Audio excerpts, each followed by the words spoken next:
Good. Good evening. This is Dr. Doug Smith. I'm a resident of Pittsfield Township.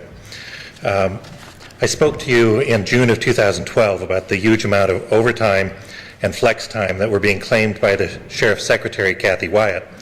Not only was she claiming the maximum amount of overtime allowed, but when there was a holiday that paid double overtime, she would put her overtime hours on that day.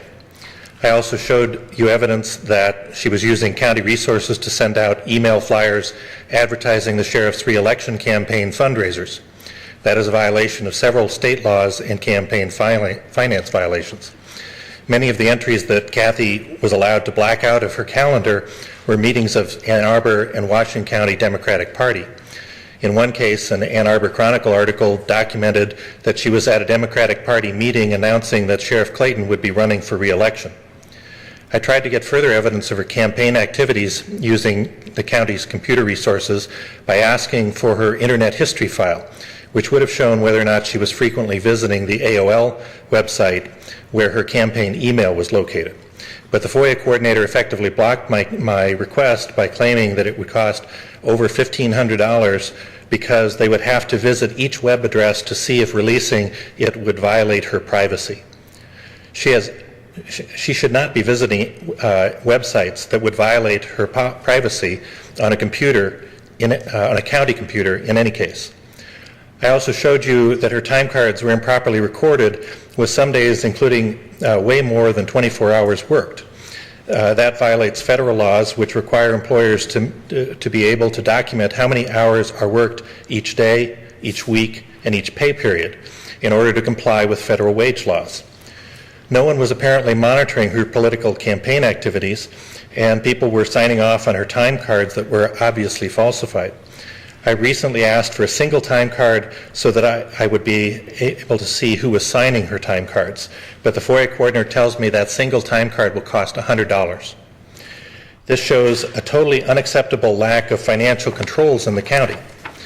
Instead of disciplining Kathy Wyatt and those who should have been monitoring those issues, and then fixing the oversight problems that were made obvious by this case, she was awarded in August of 2012 with a promotion to a salaried position and given a 40% raise. There's also an email which I've given to you that shows that the head of Human Resources, Diane Deal, and Sheriff Clayton conspired to create a new position without getting the required approval of the board. They did so by taking a vacant position for a human resources manager and renaming it assistant to the sheriff and putting Kathy Wyatt in the position.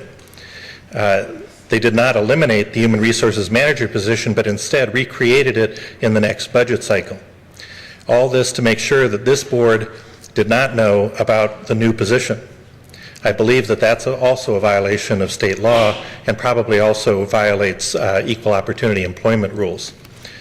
Now that she is in a salaried position, it will be even more difficult to monitor her activities on behalf of the sheriff's re-election campaign.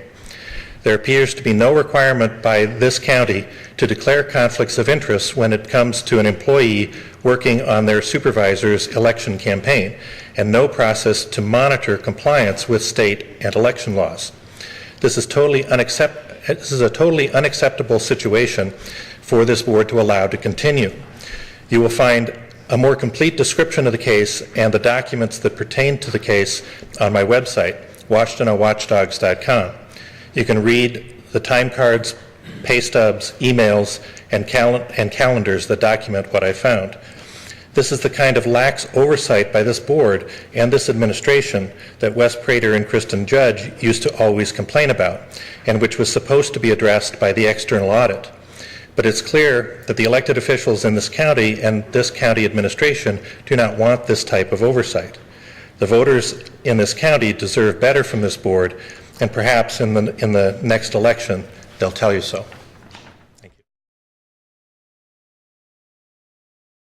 you. Seeing none, I would like to reply briefly to the first set of public comment, just to state the high esteem and regard I hold Sheriff Clayton in as a public servant and an individual, as well as Kathy Wyatt, whom I know and whom I think does a great job.